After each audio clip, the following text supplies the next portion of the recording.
مع الله أجمل، مع الله تحلو الحياة، وقلبي إليه تبتل صياما دعاء الصلاة.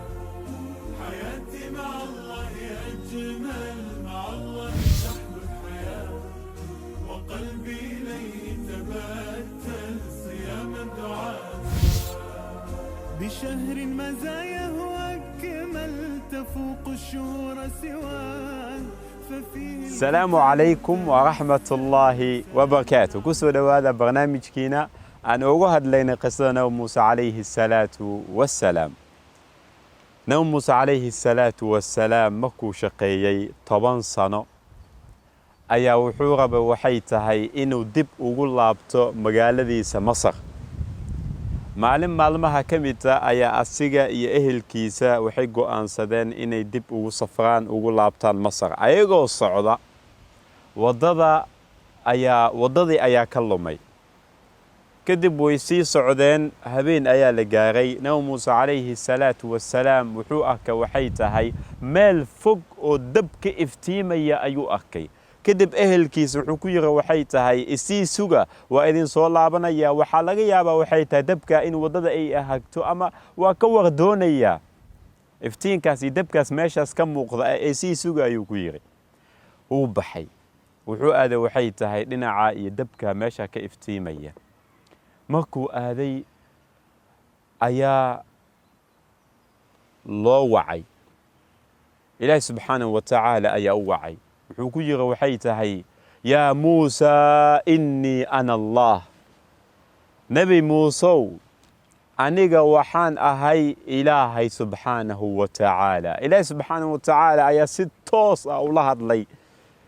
wuxuu ku yiri waxay tahay faqla'na alayka innaka bilwadi almuqaddas tuwa ana aqtartuka fastami' lima yuha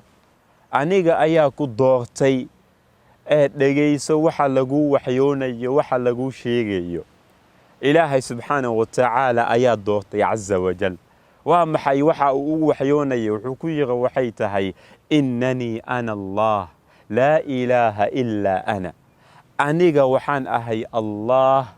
Allahaaso aanan jirin alla kale oo xaq lagu caabudo fa'budni aniga caabud ayuu ku yiri wa aqimis salata lidhikri salaadana aniga og meesha waxa ka baranayna waxay tahay waxyaabo dhowr ah oo kamid ah midka ugu horeeyo anbiyada oo dhan nabiyaasha oo dhan waxyaabaha loo soo dirayay waxay ahayd waa at-tawhid oo ah in ilaahay subxaanahu wa ta'ala kaliya cibaadada loo gaar yeelo kaligiisa ilaahay subxaanahu wa ta'ala kaliya yani la caabudo oo alla kale iyo qof kale aanan la caabudin loo sujuudin iyo wax la mid ah oo dhan yani la ilaha illa Allah waa laba kalimadood weeyaan oo ah la ilaha marna waxba diidaysa oo ah ma jiro alla kale oo loo sujuudo la caabudo la tala saarto wax la weydiisto laga cabsado kulli wax la mid ah oo dhan illa Allah illa ilaahay subxaanahu wa ta'ala maahane asaa xaq u la cibaadada asaa iskala ilaahay subxaanahu wa ta'ala cibaadadaasna waa mid ilaahay subxaanahu wa ta'ala uu leeyahay wama khalaqtul jinna wal insa illa liya'budun jinni iyo insi maanan u abuurin illa aniga inay i caabudaan maahane taa weeyaan ambiyada midaas loo soo diray oo ah qalbiga in laga dhiso maskaxda iyo gudaha in laga dhiso in la baro ilaahay subxaanahu wa ta'ala in lagu xiro ilaahay subxaanahu wa ta'ala inay asiga mar walba ay tala saartaan arrimahooda oo dhan ay u dhiibtaan asiga ay u sujuudaan asiga ay u tukadaan asiga ay wax weydiistaan asiga ay ka cabsadaan ilaahay subxaanahu wa ta'ala ayaa lagu xiray azza wa jal xitaa nabi sallallahu alayhi wasallam wuxuu leeyahay qof walba oo dhaha la ilaha illa Allah kelimada la ilaha illa Allah oo qalbigiisa daacad ka ah si ikhlaas oo mukhlis ah naahta ma taabato buu leeyahay qofka يعني ومهم قف بنا نجمع إنه برتو لا إله إلا الله التوحيد كعبادة يوحلم تأودن سي نورشي سيسكوب بدش الله سبحانه وتعالى سدب وحرنا هذا تا يا كبرنا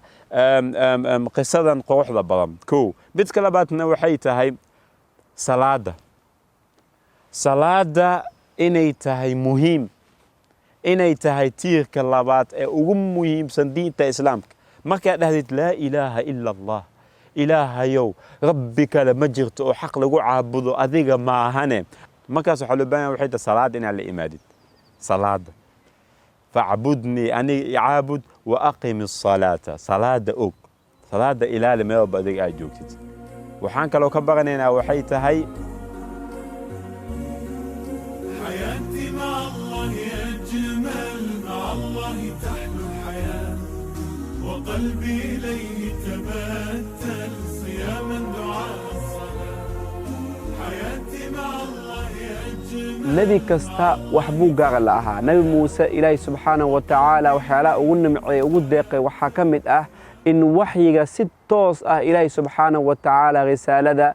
ugu dhiibay oo ilaahay subxaanahu wa tacaala ula hadlay. wakallama allaahu muusa takliima, ilaahay subxaanahu wa tacaala uu dhahay. sidoo kale hadallada ilaahay subxaanahu wa tacaala nebi muuse dhex maray oo ilaahay uu kula hadlay nebi muuse waxaa ka mid ah inuu dhahay wamaa tilka biyamiinika yaa muusa. markii nebi muuse la amray cibaadada iyo tawxiidka ilaahay subxaanahu wa tacaala inuu keligiisa leeyahay, fircoon dhibaatada uu sheeganayo, ilaahnimada uu sheeganayo, reer bani israa'iil iyo qibtiyiinta iyo magaalada masar iyo magaalooyinka ay hoos imaanaysa oo dhan asiga uu maamuli jiray, uu u sheegi jiray inuu ilaahay yahay, oo ilaahay subxaanahu wa tacaala uu dhahay ilaah xaq lagu caabudo ma jirto. fircoon iyo waxyaalaha ay caabudayaan iyo wixii la mid ah oo dhan baatilka ah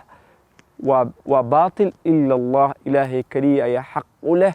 oo asiga in la caabuda maahane. kadib ayaa ilaahay subxaanahu wa tacaala wuxuu ku dhahay waxay tahay nebi muuse wamaa tilka biyamiinika yaa muusa. nebi muusew gacantaada midig waxaa ku wadatid maxay tahay? nebi muuse gacantiisa wuxuu ku watay waxay tahay ul. wuxuu dhahay waxay tahay hiya casaaya atawaka'u calayha, ilaahayow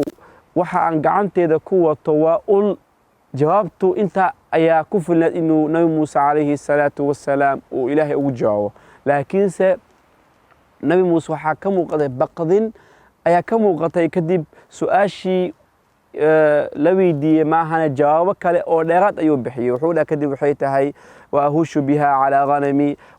ushan waxaa u wataa waxay tahay in xoolaha aan haysto ariga gaar ahaan inaan caleenta aan geedka ugu soo ruuxo kadibna ay u soo daadato miraha si ay u cunaan. waliya fiiha ma'aaribu ukhra, dana kale iyo faa'iidooyin badan bay ii leedahay usha. su-aasha lama weydiinin, laakiinse sababtu u leeyahay maxay tahay? sababtoo culimmada qaarkood waxay leeyihiin nebi muuse waxaa ka muuqatay waxay tahay cabsi. weligiisa ilaahi subxaana wa tacaala si toos ulama hadlay, risaala weligiisa looma soo dhiibin, yacni cilmi uu leeyahayna ma ahayn. laakiin ilaahi subxaana wa tacaala wuxuu ku dhahay marka koowaad waxay ahayd wa ana ikhtartuka, aniga ayaan ku doortay. doorasho ilaahi subxaana wa tacaala qofka uu doono uu doorto ayaa ku dhacday. waxaan ka baqayn waxaa ka mid ah sida culimmada psychologiga wix la mida ay sheegaan, badanaaba xitaa haddii qof aad su-aal weydiisid isla markaasi aa aragtay su-aashada inuu qofka meelo kale u laleexanaya amaba su-aashada wax ka dheeraad ah kaaga jawaabaya, laba mid waaye. mar inuu cabsanayo, mar inuu faraxsan yahay isla markaa adiga uu aad kugu furfuran yahay. lidaalika hadalka taa waan ka fahmayna nabi muuse calayhi salaatu wassalaam sida ilaahi subxaanahu wa tacaala uga jawaabay. sababta usha loo weydiiyey ma ahan in la leeyahay waxaan waa maxay, may, laakiin waxay ahayd in la tuso mucjizo. kadib ayaa waxaa lagu dhaxay waxay tahay alqiha yaa muusa, tuura usha. usha ayuu tuura faidaa hiya xayatun tascaa, waa mas aad u weyn ayadoo soconaysa cabsi ka muuqata. kadib markuu nabi muuse arkay markuu ushiisa uu hadda gacanta ku haystay uu huway inay ul tahay oo ilaahay subxaana uu u sharxay inay ul ay tahay, kadib ayaa waxaa la tuur. sababta loo dhahay mataqaanaa waa maxay gacanta waxaa ku watid si aan loo argagax gelinin waxa uu wata inay mas isku bedeshay. asiga ayaa waxaa la tusay oo la hubsiiyey waxay tahay waxa uu wata inay tahay ul. kadib marka uu tuuray ilaaha markiis uu qaatay alqiha uu tuuray faidaa hiya xayatun tascaa, yani waxaaba u malaysaaba thucbaanu mubiin, yani mas aad u weyn laga cabsanayo. xitaa nabi muuse calayhi salaam uu ka cabsaday uu orday. nabi muuse markuu maskaas u arkay ushiisa hadda uu wata u leeyahayd uu tuuray mas oo argagax badan oo nool oo soconaysa afka taagaysa wixii la mid ah. kadib ayaa nabi muuse u orday. kadib ayaa ilaahi subxana wa taala wuxuu dhahay aqbil walaa takhaf, ha cabsanin, soo qaabil nabi muuse walaa takhaf, ha cabsanin, soona qaal lahay. kadib markuu gaal u soo fiiriyey kadib waxaa lahay sanaciiduhaa siirataha alula sidee ahayd ayaan ku soo celinaynaa ee mar kale qabo maska ayuu qabto kadib waxayna ulbay iskuna bedeshay yani nabi muuse aad buu u naxay kadib ayaa ilaahay subxaana wa tacaala qalbigiisa uu dejiyey wuxuu dhahay innaka min alaaminiin qalbiga ayaan dejinay waxaa ka mid taha kuwa aaminka ah ha cabsay nabi muuse waxaa la joogtaa ilaahay subxaanahu wa tacaala qof kastoo amni u baahan amni gudaha ay amni caadi ah ilaahay subxaanahu wa tacaala amni wuu siinayaa meesha waxaan ka baqaynaa waa laba shay midna waxay tahay nabi muuse iyo nebiyada oo dhan waxay ahaayeen say nabi moxamed sala allahu calayhi wasalam lagu dhahay innamaa ana basharun mithlukum yani dabeecado iyo dareemo waxay lahaayeen basharka la mid ah yacni anagay naga mid ahaayeen ilaahay subxaana wa tacaala fadli iyo wanaag dheeraad ah waxyigiisa iyo doorasho ilaahay uu siiyey dheeraad uu naga siiyey maahane laakiin dareemaha iyo waxyaalaha bani aadamka iyo dhammaan يعني اسكو ميد بان كان هاي لذلك نبي موسى عليه الصلاه والسلام يعني markii uu arkay mas iyo argagaxaas ayadoo mugdi ay tahay uu cabsaday qof kasto anaga mid markuu arko mas iyo waxyaala mugdi ah uu cabsanaya wax kale ma ahan oo wax fitri ah ilaahay kugu abuuray cabsida fitriga ahane ma ahan cabsi oo khaldan ama cabsi oo la leeyahay niga muxuu cabsanaya ma ahan laakiin ilaahay subhanahu wa ta'ala la takhaf sanu'iduha sirataha al-ula waxbaa lagu barayay waxbaa la tusayay kadibna waxyaalaha la tus waxa kadib waxa uu dhahay usluk yadaka fi jaybika waxa gelisa gacantaada jeebkaaga jeebka waxa la umma waxay tabaag hore in loo isticmaal jeeb qoorta laga waday gacmihiisa markuu geliyo jeebka qoortiisa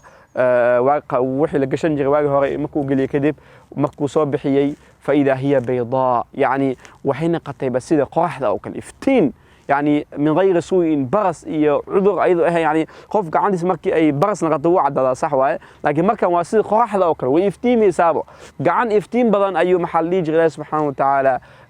قعنتي سعادة قعن إفتين بدن لو بدل كذب النبي موسى عليه السلام وصينا حي كذب أيا كعلي بالله كذب ما كعلي وصابحيي كعنتي سيدي سبين قطي كذب أيا إله سبحانه وتعالى وحوقت المام وحيت هاي إنيت هاي معجزوين لو باهي هاي فرعون يقوم كيس إنه الله تجو أيا إله سبحانه وتعالى أوت المامي كذب نبي موسى إله سبحانه وتعالى محقول هاي كلا صار حلقة صار إن شاء الله تعالى حياتي مع الله أجمل مع الله تحلو الحياة وقلبي إليه تبتل